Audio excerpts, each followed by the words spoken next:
Bueno, hablar de las cuestiones ambientales en un territorio como el de Guyana implica una tarea bastante compleja por cuanto es un territorio muy diverso y grande. Por eso vamos a emplear esta técnica de que considerar el ambiente como un estadio complejo donde convergen diferentes características y condiciones que forman parte del entorno inmediato de un individuo, de un grupo social, de una comunidad o en todo un territorio. Vemos entonces de que para el objetivo central, cuando se trata de definir una política a desarrollar, es necesario de que este enfoque delimite algunas áreas que serían variables intervinientes. En este caso tendríamos estrategias sobre los aspectos socioeconómicos, estrategia para las relaciones hombre-naturaleza, estrategia para lo sociocultural, para las estrategias geopolíticas, tanto en el territorio como en la plataforma atlántica, y las estrategias sociopolíticas. Esto es de una manera de englobar las variables más importantes que tienen que ver con lo que está sucediendo en ese territorio y con la población que nos interesa por considerarla venezolana también. En esta imagen vemos ya con más detalle la franja que discurre alrededor de la línea fronteriza, donde deben basarse los estudios cuyas conclusiones podrán extrapolarse al resto del territorio. Es decir, que con esta muestra del estudio podemos tener mayor facilidad para accesar a la realidad del territorio que nos interesa. En esta lámina vemos que está señalada como estrategias socioculturales. Podemos ver entonces demarcadas pueblos y ciudades que están dentro del territorio en reclamación, muy cerca de la frontera con Venezuela. Y dentro del territorio venezolano, pues las principales ciudades como El Dorado, Kilómetro 88, Tumeremo, El Callao y Bochinche en la frontera.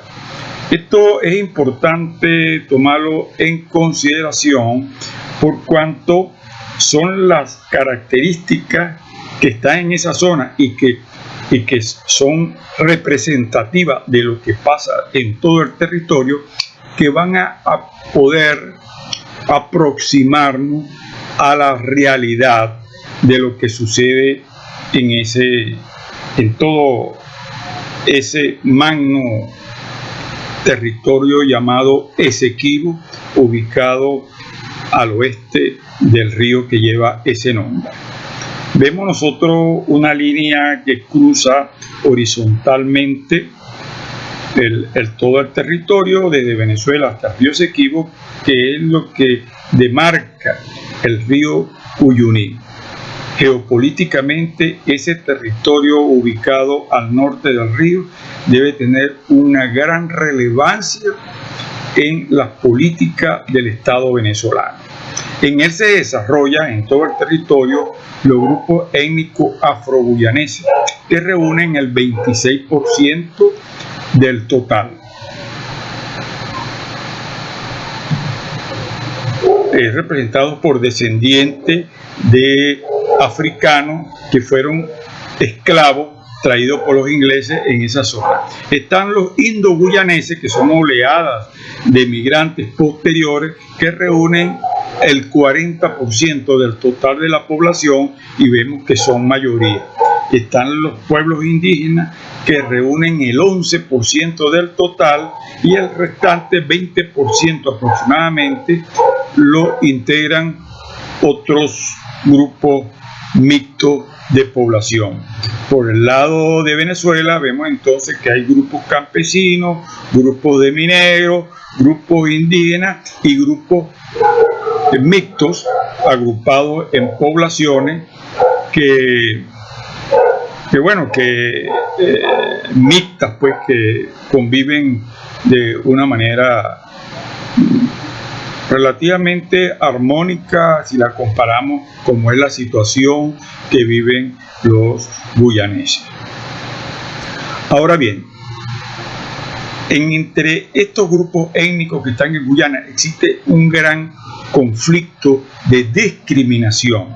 Los afroamericanos están confrontados con los hindúes, y los hindúes, aun cuando son mayoría, no gozan de los privilegios que tienen los afroamericanos para acceder a cargos importantes dentro del país, inclusive a desarrollo económico de una escala mayor.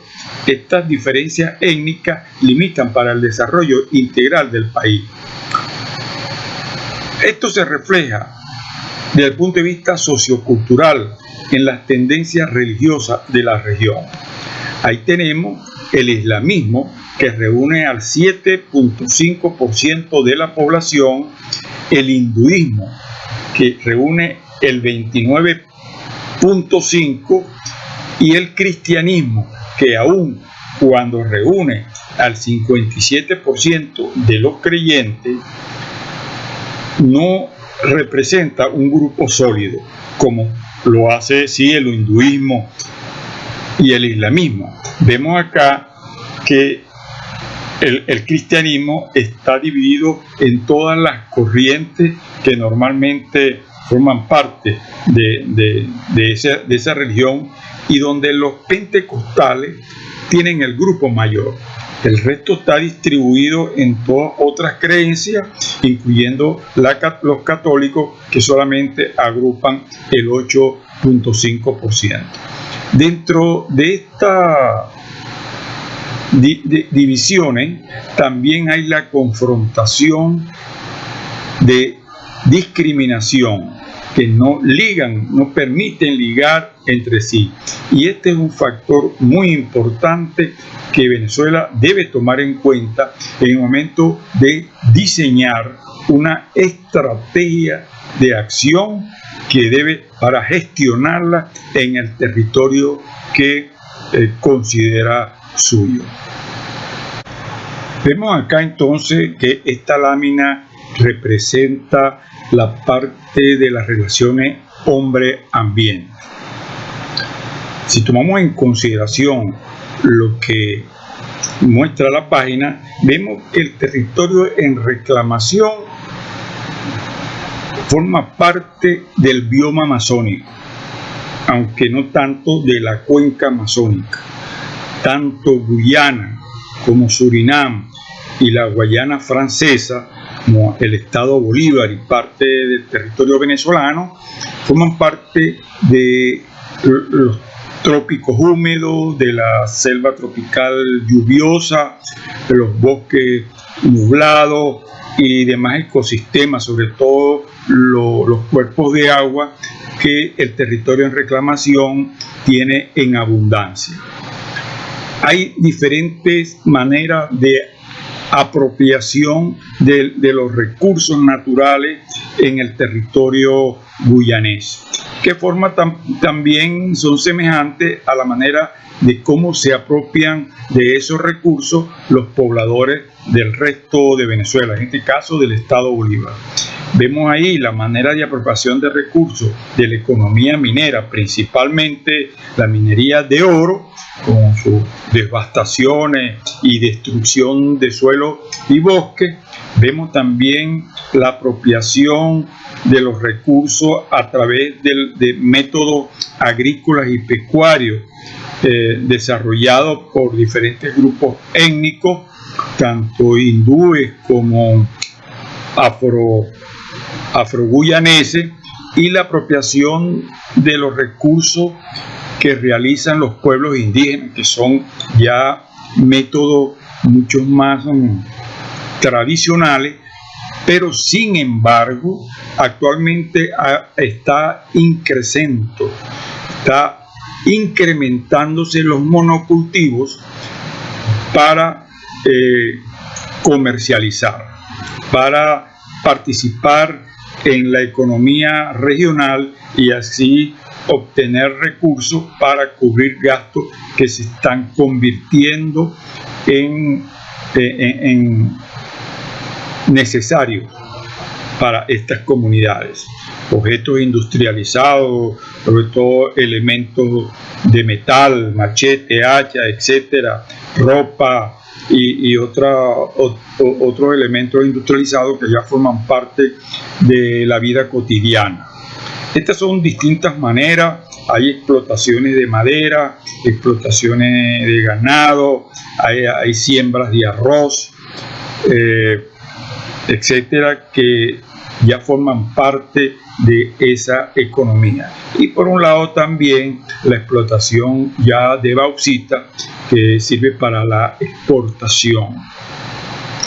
Estas son relaciones hombre-naturaleza más que relaciones ambientales, porque como dije antes, el ambiente, lo ambiental lo integra todo. Esto es el hombre con el medio natural, cómo se apodera de los recursos que le ofrece el bosque y los cuerpos de agua.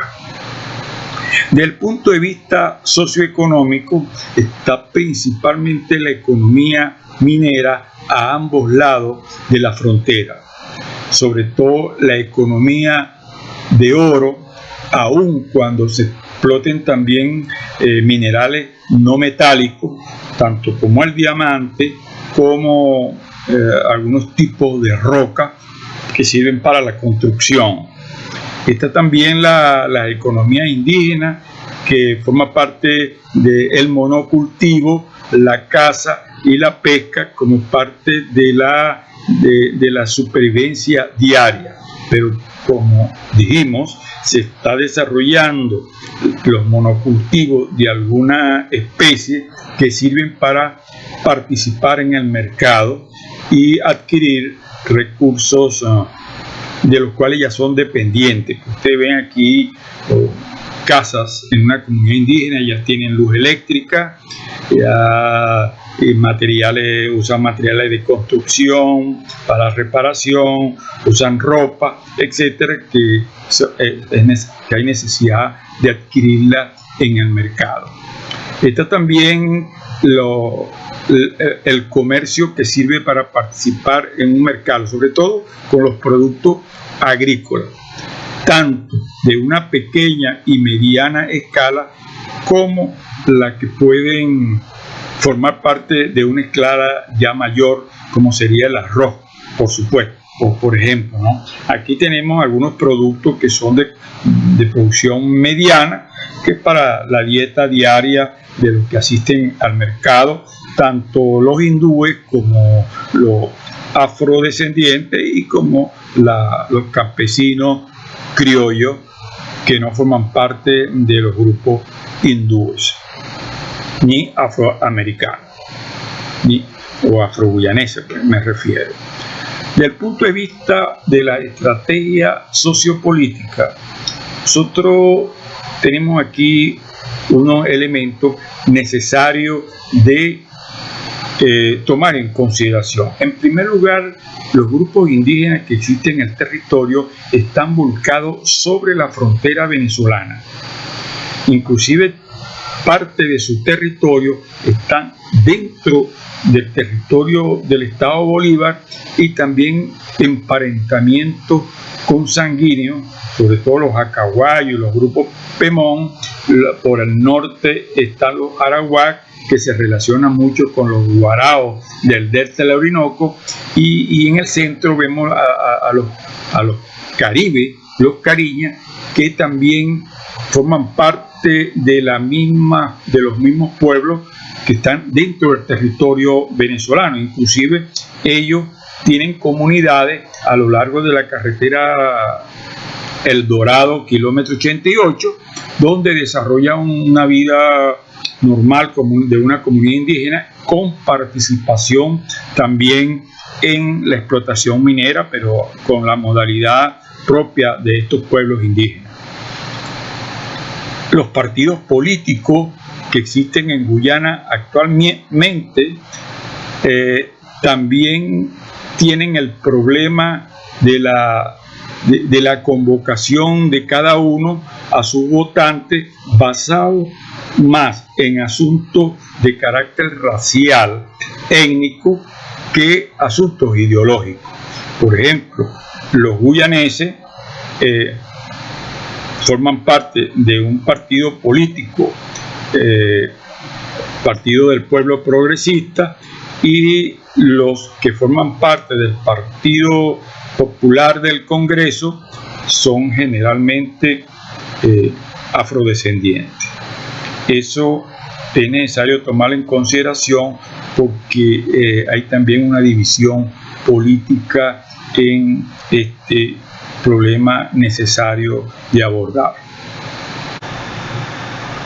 En esta lámina abordamos ya los asuntos geopolíticos, que corresponde a un factor muy importante de considerar. Vemos acá que la plataforma atlántica, hay una prolongación de la división de agua marina y submarina, tanto del territorio actualmente venezolano como del territorio guyanés, por la línea divisoria del río Esequibo. Nos damos cuenta ahí que están una delimitación de bloques, especies de concesiones que ha estado negociando Guyana con empresas como la Shell, la ExxonMobil, etcétera, para explotar recursos hidrocarburos en la plataforma atlántica. Inclusive, como lo muestra la imagen, vemos acá cómo parte de estas delimitaciones de bloques están dentro de aguas que forman parte de la proyección del mar territorial y de la zona económica exclusiva del delta del Orinoco. Esto es muy importante porque van a generar problemas políticos y de seguridad en el futuro si no se detienen a tiempo. También al interior del territorio se observan algunas concesiones, sobre todo de oro y diamante, que están siendo otorgadas por Guyana a compañías extranjeras dentro del territorio en reclamación. Esto también hay que considerarlo, porque debe formar parte, y como de seguro ya está formando parte de la atención del Estado venezolano.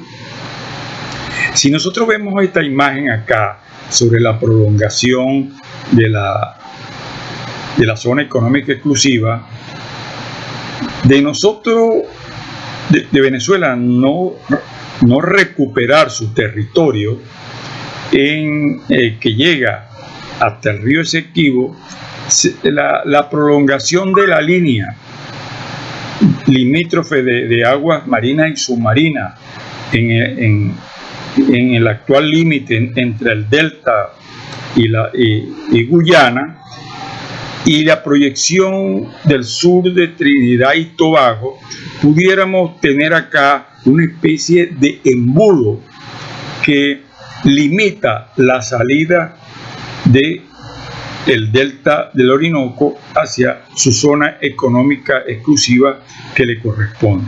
Esto, claro, actualmente es una especulación, pero no existe, no se han delimitado esta zona y no se ha definido cuál es la modalidad para hacer tales mediciones. Esto sería perjudiciar geopolíticamente para Venezuela. Pero también para Guyana significa un problema. Si Venezuela recupera el territorio Esequibo, sobre todo la costa atlántica, hasta la desembocadura del río Esequibo, y como no hay una delimitación actualmente entre Guyana y Surinam, la proyección de la nueva línea venezolana y la proyección de Surinam podría generar el mismo embudo que limitaría la salida de la angosta costa que le quedaría a Guyana hacia su zona económica exclusiva. Esto, por su parte, es necesario considerarlo, porque por ello también deben estar diseñando sus políticas las autoridades guyanesas, y en este caso ayudados por potencias extranjeras. Hay un problema también en el espacio territorial. Vemos acá que el espacio reclamado por Venezuela, que representan 159.542 kilómetros cuadrados, significan el 74,31% de la totalidad del territorio. Si Venezuela recupera todo este territorio, eso estimularía un reclamo actual que tiene Surinam pendiente con Guyana sobre un triángulo en el sur, que en la zona denominada Tigris, de unos 15.600 kilómetros, que representan el 7,26% del territorio actual de Guyana. Esto sería muy perjudicial para Guyana, por cuanto ambas reclamaciones, de recuperarse ambas por los reclamantes, significaría la pérdida actual del 81,57% del total de una superficie de 214.669 kilómetros, que es el territorio total que usufructa el estado de Guyana. Esto, por supuesto, sería perjudicial para Guyana. Por eso tiene que estar definiendo sus políticas, y yo creo que lo más conveniente acá sería la negociación de manera de que nosotros podamos establecer con Guyana mecanismos de solución de nuestros problemas de una manera justa y ampliamente beneficiosa para ambos países. No me corresponde decir en este momento cuáles serían las particularidades de esa negociación, pero sí que nosotros tenemos que tener muy pendiente como territorio no negociable lo que queda al norte del río Cuyuní, por cuanto hay que asegurar la plataforma atlántica de nuestro territorio como un elemento estratégico geopolítico de importancia. Es necesario entonces que la negociación se haga para el trabajo conjunto de explotación de recursos, de atención a la población, de elementos socioeconómicos, socioculturales, sociopolíticos, que sean de reconocido beneficio para ambos pueblos. Muchas gracias. Es todo lo que tengo que decirle a ustedes sobre las responsabilidades que me fue asignada, y estoy listo para responder cualquier pregunta que tengan a bien hacerme y que yo esté en condiciones de responderla. Muchas gracias.